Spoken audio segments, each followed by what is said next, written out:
Hello and welcome to part 2 of this video series. This video is all about how to use stories and illustrations effectively. Now this may be one of my favorite topics because it's one of Jesus's most used methods of teaching and most memorable. Just about anybody can tell you what a Good Samaritan is, whether or not they've ever read the Bible. And that's because stories and illustrations are opportunities to really capture and engage the hearts and minds of our listeners. It's also an opportunity to give them something that really resonates for years to come. When I think back on some of my favorite messages from 5, 10, 15 years ago, ones that I've heard from other people, I remember their stories. I rarely remember their main point. I rarely remember their 3-point alliteration, although those are helpful too. But most of the time, I remember a good story, and then I'm able to use that story in my mind to trace it back to what their big idea was or what scriptures they used. Because stories and illustrations give people something that really connects to them and it resonates with them for years to come, which is what this is all about, right? Trying to give something that's memorable to the listener. And that's what I'm going to talk about today. Now, stories and illustrations, I'm going to start with stories. One of my favorite ways to use stories is what I call the bookend method. Most people tell a story at the beginning of a message. Most people tell a story at the end of the message. Anybody can tell one in the middle of the message. But one of the least used strategies in telling a story is the bookend, which is one of my favorite strategies. And so this is how it goes. You start your message with a story. Any story. You start it. At some point, you stop telling the story. You stop telling the story in a way that it kind of ends, but you do not tell the listeners that it has ended. You just kind of leave it there, and it was used to kind of build the tension. The tension is just, why should they be listening to you? You use it to build that tension, and then you go into your lesson. You teach the story, and then at the very end of the message, you pick up where you left off in that story, and you use the end of the story to really drive home whatever your main point was. And it makes that end of the message very impactful. For example, I recently spoke to students, 6th through 12th grade. My message was supposed to be about rest. So I began my message with a story about how I used to fall asleep in class. And I used it to relate to them. When I was in high school, I fell asleep because I was so exhausted.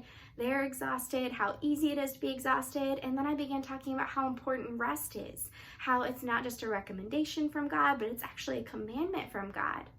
And then at the end of the message, I went back to my high school story of how I would sleep through class, just this one class. And I told them, I didn't get a good grade in that class because I slept through very valuable lessons, which is what happens in life. If we don't take time to rest the way God wants us to, we are going to fall asleep during valuable lessons. We're going to fall asleep at the wrong time.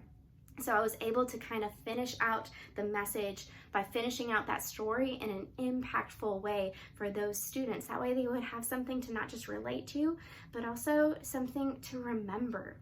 And it helped end the message in a smooth and impactful way without saying things like land the plane that we talked about in the last video. So using the bookend method not only allows you to create a good tension, but it also allows you to end the plane well in your messages. I'm not saying to use this method all the time, but I am saying it is very impactful for those that listen to it. Stories and illustrations are kind of like scuba diving. So stories and illustrations, if actually speaking is scuba diving, stories and illustrations are kind of like the oxygen tank that gets you down deep. So giving your listeners a good story or a good illustration is kind of like giving them oxygen. That way they can go deep with you. It's not supposed to be the depth of the message. That's not what the story and illustration is. That shouldn't be the meat of your message. But using it effectively allows them to come deeper with you, to get into the lessons, to get into the biblical truths that you want them to walk away with. It allows them to go deep with you. So stories, the bookend method, is a great way to do that. There's also illustrations.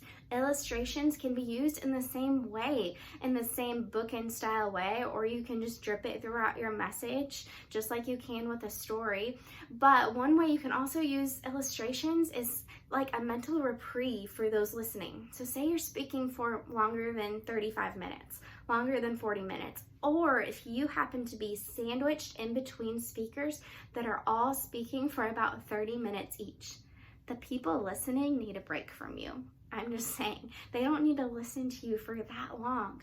So hands-on illustrations are a great way to give them that mental reprieve, but also create a memory. It can be something simple, like say you want to use an illustration of a cell phone. I've done this before. Rather than just getting out your cell phone and using it as the illustration, why don't you ask if somebody has a cell phone and then ask them questions about it? So I'll use myself as an example. I recently spoke at a church and I asked if somebody had a cell phone because I wanted to use that as an illustration. Somebody had one, so I was able to ask her, of course somebody had one, but I was able to ask her questions about it. I said, okay, if you were in an emergency at 3 a.m., you're all by yourself, who do you call with that cell phone? And she answered, my husband. And I said, okay, what makes you call your husband? Is it your love for him that makes you call, or is it his love for you that makes you call your husband in that moment? And of course she said it's because she knows that he loves her, and that's why she would call him. And I was able to tie that to God's love and prayer and how we need to have confidence in his love for us, and that allows us to talk to him. But I was able to engage the audience in there and ask them those questions and get their mind thinking, and they're going to walk away remembering that conversation, and that conversation is going to remind them of that truth that we talked about and having confidence in God's love. So that's a really simple example. Illustrations can also be used where it's something that everybody does, not just like one person in that example. Illustrations can be something really simple, like you have everybody just sit, read their Bible for a second and underline or circle things that really stick out to them. It gives them that mental break from you, and it also gives them something hands-on to remember. I've seen things like puzzles being used in a great and impactful way if you are in a setting with tables and people can do that. Whatever you are doing, wherever you are, get creative with the space you have for those illustrations. Anytime you can do something hands-on, you are going to allow them to walk away with something to remember. And that is the point of stories and illustrations, making it memorable. It's not so much that the story and the illustration is important, although it is to get them to remember, but that's not the importance. The importance is that it will one day remind them of the simple truth that you are trying to teach them from the Bible. They'll remember that story, they will remember that illustration, and they'll be able to tie it back to the truth that you spoke to them in that moment. Now, this was a simple video. It's not a comprehensive list of how to use all types of stories or illustrations, by no means, but hopefully you're gonna walk away with maybe a fresh perspective or maybe something new that you can incorporate in the future. But in the meantime, I really hope that you join us in my next video, which will be about effective transitions. I hope to see you then.